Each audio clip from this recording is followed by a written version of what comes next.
Good evening to my listeners and my viewers. Welcome to A Place Called Through.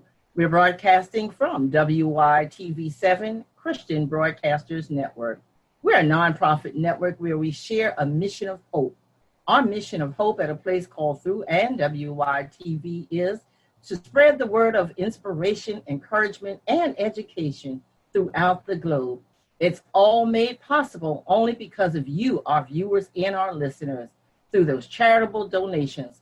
So we want you again to consider today to help us with this mission of hope by making your donation. In doing so, please do so at WYTV7.org. Today, we are so honored to have with us as our guest on A Place Called Through, Mr. Milton Wallace. He's representing All Nations TV, and we are so delighted that he took his time out today of his busy schedule to be with us here to talk to us about his going through. Welcome, Mr. Wallace, to A Place Called Through. Thank you for having me today. I really appreciate that. And I am the host of A Place Called Through. I am Patricia Wade Goings. And again, we appreciate you coming out today and spending some time with us. Mr. Wallace, we understand that you've had quite some days of going through, getting through, and even been through some things. So we want to talk to you about the beginning because we know that, through school, it may have been a long time desire of yours to be a journalist and to be on TV and radio. So kind of talk to us, what were some of your hopes and dreams in school? Well, when I was in education, as far as my education started, I wanted to be a chemist. That was really what my desire was. I wanted to make a difference in the world by helping people solving their problems and to, use the chemistry that I had to be able to do that. But, as I always say, God had another plan for me. My mother was an educator, and she always said to me, well, why don't you get your education degree or certification just in case you decide that you want to teach? And I said, I don't want to teach. That's not what I want to do. But I went ahead and did what she suggested, and I did my student teaching. And when I did that, I fell in love with the kids. It was wonderful. I had such a great time. And at that point, I decided I did want to do education. And so for 30 years, I was a teacher. I taught math. And then I went on to become an assistant principal and a principal for over 25 years. And I had a blast all 25 years of my tenure there in education. I worked in a few school districts, and I worked at middle schools and high schools. Didn't do elementary, but I did middle school and high school, and it was wonderful. I had a great time. So that's how I got through that education and got into teaching.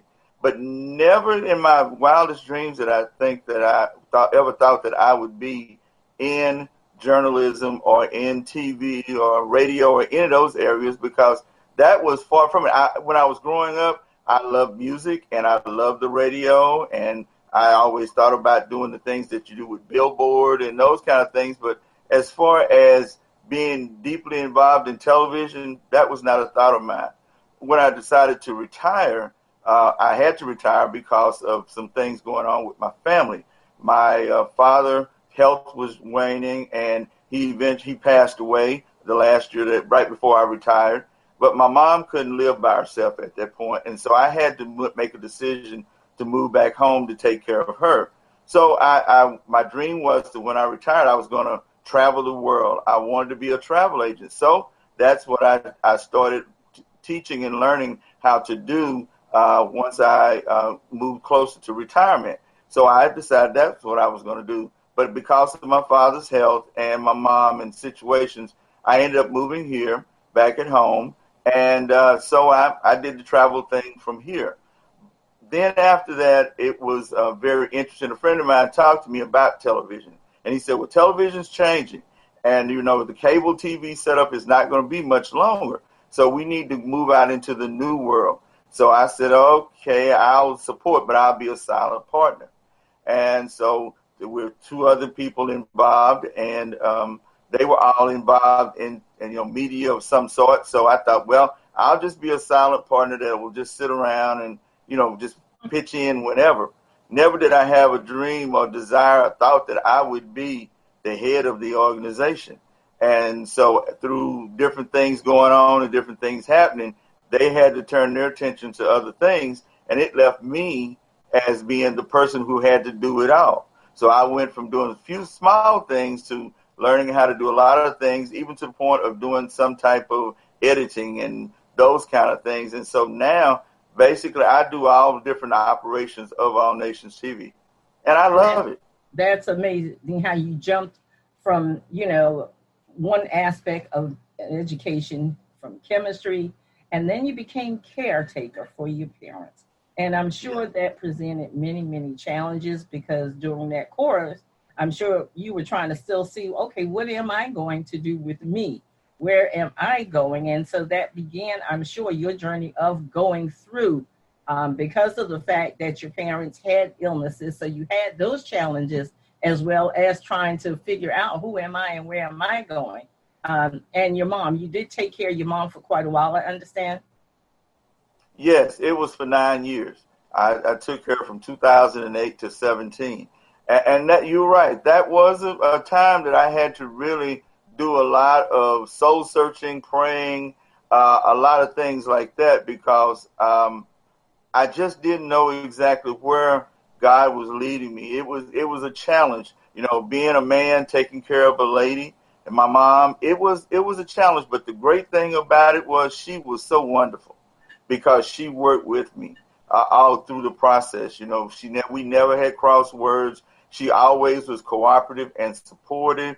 Anything I said, well, Mom, let's try this or let's do this, she was always willing to try to do what needed to be done and make life easier for me. But still, it was a challenge, because I had to learn. I think that now I could probably, I don't know about now, but back then I think I probably could have taken the test for at least being a nurse or something, because I learned all the kinds of things that I never had an idea about that, went on with a person and those kind of things. So it was a challenge, a big challenge. And, but it was all worth it, because she made it worthwhile. And I thank God so much for giving me the strength to be able to go through that and to do that, because it helped me to learn some patience. It helped me to kind of get my life focused on what it was that I wanted to do for my future. And it just slowed me down, because I was busy. And I still am busy, but it was a different kind of busy. But now, I've learned to accept life as it comes sometimes, and, be able to not get so frustrated with things. And then I can imagine it kind of turning you around, because you're so depending on being with your parents. I'm sure that must have been very challenging for you to be a caretaker for your mom. But as you said, through the patience, and even though it was a trial, and even in some many areas, it may have even been a test of your faith, because God does put us through some things. He allows us to go through some things just so that he will see where we are and if we are really listening to him, his voice. And he gave you that strength for the long journey. And so as your journey continues, we're sorry for the loss of your mom, but through that, you still are a conqueror, because you have strength, you have faith to go on. And as you said, you have done so much taking care of your mom that you felt that even then you could have been an RN. And see, those skills still come as life learning tools. So for that, I'm sure you are more than grateful for. So after the passing of your mom, now you're still on this course of going through. You're going through and you've lost your mom now. Were there any other siblings there ever to help you, or any other family members that took this journey with you? Well, as far as brothers and sisters, I don't have any.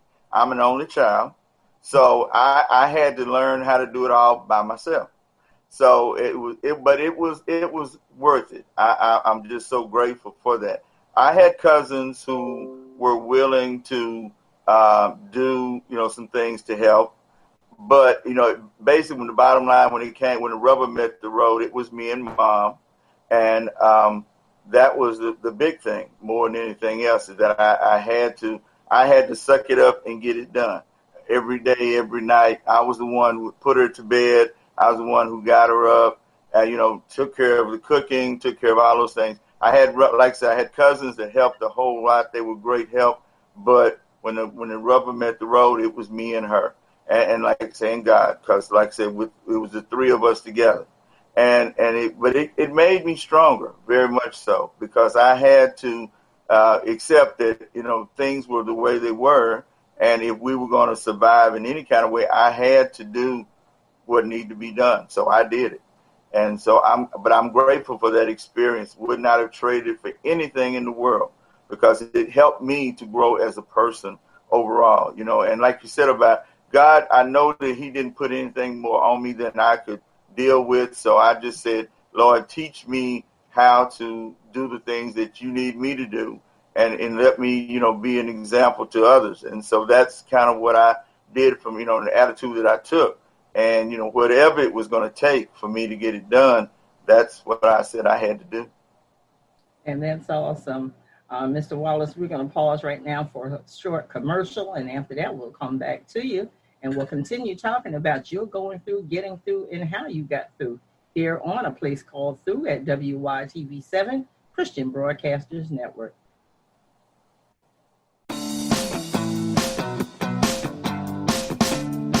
Mr. Happy Living here. I love good things made by good people. That's why I love Dry Farm Wines. I first met the man known as the healthiest wino on the planet back in 2016. He said his wines don't cause headaches or hangovers, and that he started his company because most wine consumed in the U.S. is highly processed and loaded with unnatural nasties. Like most processed food, it's toxic. That very night, I made a big health decision. Toxic wines out, natural wines in. It's been 4 years since I made the switch, and I feel great. Go to happyliving.com and select Partners in Happy to get your first bottle of natural wine for a penny. And I'll donate 8% of every order placed during the entire month of November to WITV7. Share the gift of natural wine and pour some love this holiday season.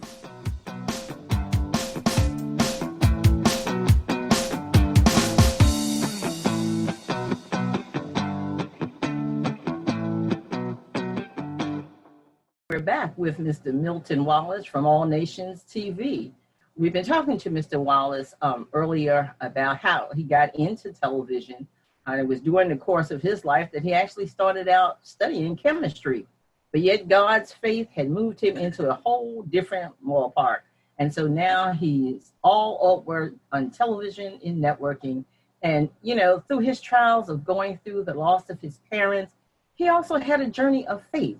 And so we're going to continue in our conversation today at A Place Called Through with Mr. Milton Wallace, who's going to talk to us now about aspiring in TV and what got you promoted into that and where you are now with TV.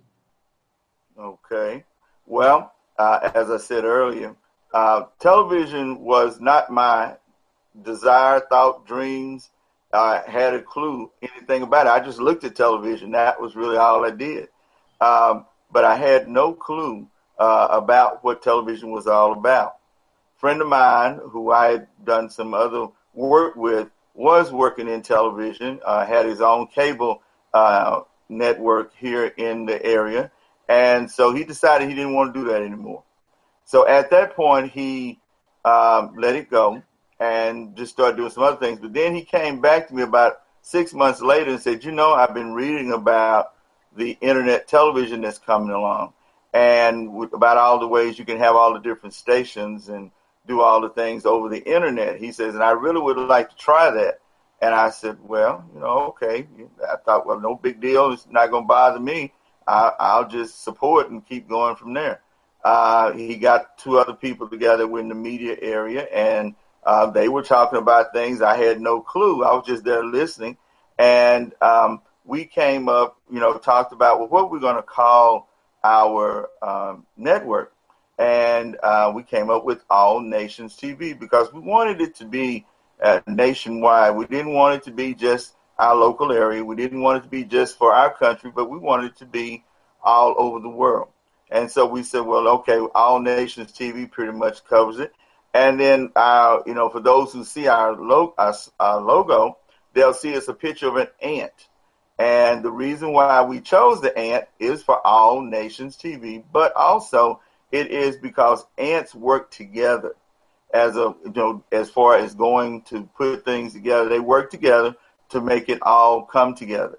And so we felt like that was what it was going to take for us to be successful, is that if we all work together well with the different shows that broadcasting on our network, we all would be able to reach our goal, which was to save souls and to be a light for those that were looking to, for answers. We wanted to lead them to Christ. That was our bottom line.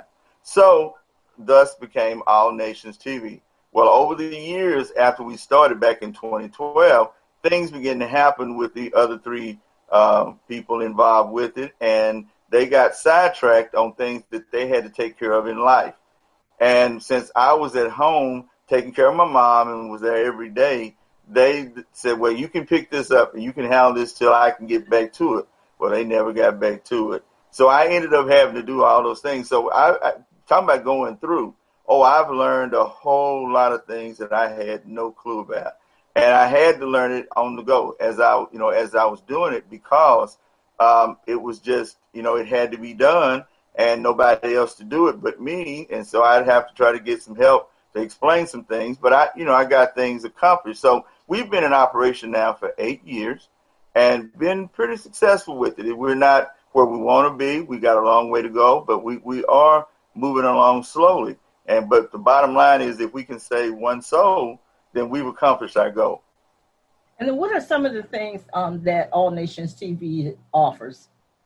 Well, we number one is, of course, we offer shows of ministry preaching more and teaching more than anything else. That's the big thing that we have. But the one thing that we did not want to do, we didn't want to just focus on that. We really wanted to focus on people being able to, live their lives, have an alternative to the regular television, and to see some of the things that, help them go forward in life. So we have cooking shows on, we have variety shows of different, singing groups, different things like that. We've even had some series on different shows that had different long series. We had that. And one of the things we started doing more and more of now is that we started working with the gospel artists, trying to give them a platform to be seen, those independent artists that are trying to get started. So we're trying to give them a voice and a place as well. So we try to highlight those artists and give them a chance to be seen there on the network as well. So those are just some of the things that we do. And we always are interested in talking to people about the different ideas and how we might be able to work with them to make it happen. And so, as you say, you kind of were throwing a monkey wrench there, and you had to just jump in, take charge, and make sure that things were operational. So I'm sure that presented another challenge to you, because you came from chemistry now into television networking, and it was kind of like, okay, this is the ball. I've got to take it and run with it. So some of the challenges that you met during that course were what? What were some of the challenges you had? Well, the first challenge was I had to learn how to do the scheduling. That was one of the biggest issues, because I had had never done that before. So that was the first big challenge, because I had to learn how to put the shows together. Because one of the other things that we do is that we not only broadcast the show once a week, we show them up to 4 times a week in a regular schedule. So I had to learn how to schedule it, how to pace myself, because I had to get it all done, and at the time take care of my mother and do all those things. So that was one of the biggest challenges I had. And then the second challenge I had was I had to learn how to edit the different shows that people would give me. Sometimes it didn't work out like they planned, and so they said, can you help me? So then I had to learn how to do that so that I could actually put things together to try to make it work. So that was a challenge. So I had to learn how to edit. So that was one of my other challenges that I had. And then finally, the biggest challenge that I've had since then is just to learn the whole TV arena, as far as, media and how to, market it, and how to get out there and how to connect with people in those areas. Because like I said, I was in education, and I had, this is a whole new world. So that was that. Plus, the big thing with that was, for those first 5-6 years, I couldn't even travel because I was taking care of my mom. So I was doing everything over the phone, having conference calls, those kind of things with people to try to make things work. So a lot of people I didn't get to see till 2018. So that was 6 years inside the business before I met a lot of those people. So that was probably one of the biggest challenges. Amazing. Well, we're kind of going to have to wrap it up here a little bit, but to encourage somebody, that may want to become a journalist, want to go into television or radio, what would be your final words of encouragement to that young person that's out there saying, oh, I really want to do this. I'm thinking about it. I've got a story. I want to help somebody, do this radio or TV because, in light of COVID-19, everything is based on technology now. So how would you encourage that person? And what advice could you give that person to go ahead and aspire to do what you're doing now? Well, first of all, I want to say bottom line is you keep God first. No matter what it is that you're doing, you keep God first in that you're planning on doing. Pray to him, ask for guidance, as far as understanding of what it is that you're going to be doing. That's the bottom line there, first of all. But then I tell people, don't ever give up. Always be willing to try to put the effort out. But whatever you do, though, give it your best, 100%. Some people say 110%. Being a mathematician, 100% is about as far as you can go. But the bottom line is you give that 100% every day. And you do your very best. And then doors will open for you. Never be afraid to meet people or to introduce yourself to people. Always talk to people about your dreams and your hopes and things that you're doing, because there might be someone there that can help you to take it to the next level. If they see you're really interested, see you're really trying, they might have those connections that will help you get to the next level. So I always tell people, keep God first and always keep, reaching for the stars, because they are reachable, but you just have to keep your hand lifted up, praying to him and reaching at the same time. Awesome. Well, Mr. Wallace, I certainly want to thank you for your most encouraging story today. And we hope that, others will listen to you and take your advice, because the one thing that we know is if you put God in it, you won't fail. God gives us strength. He gives us the faith. He takes us through those storms and those tests. And so through it all, those praise, those petitions, and living on purpose according to God's will helps us to be success. Again, I do thank you, Mr. Wallace, for being my guest today on A Place Called Through, where we're broadcasting from WYTV7, Christian Broadcasters Network. Remember, we are a nonprofit network where we share a mission of hope, and it's all done by your charitable donations, and we're thanking you in advance for doing that. So by making your donation at WYTV7.org. Again, I've been your host, Patricia Wade Goings, and I am the author of Willpower, The Call to Rise Above, which is available now on Amazon. To be my guest at A Place Called Through, you may reach me at area code of 843-608-9744 by email at pgoings@gmail.com. And you can follow me on Facebook at A Place Called Through, at Willpower, The Call to Rise Above. Again, it has been our pleasure. Remember, we're recognizing those victims who are going through breast cancer in this month of October, as well as Naomi, which is our local mental health organization. So we ask that you keep those people in prayer for us. Again, your praise, your petition, and live on purpose according to the will of God. God bless you. Have a wonderful day. Oh, just hold on for 1 second. For some more information on All Nations TV, we're going to ask Mr. Wallace if he would let you know how you can reach out to him. And Mr. Wallace, if you would share with our listeners and our viewers how they can contact you. Okay. To be able to contact me, you can reach me at All Nations TV. You can go to our website, .com, allnationstv.com, or you can give me a call at 940-368-4886, 940-368-4886, or you can reach out to me through email at Milton Wallace, Milton Wallace, WALLACE, at sbcglobal.net. Those are my direct lines of communication. That way I can respond to you quickly. So please get with me if you're interested in being a part of All Nations TV, or if there are ways that I can help you.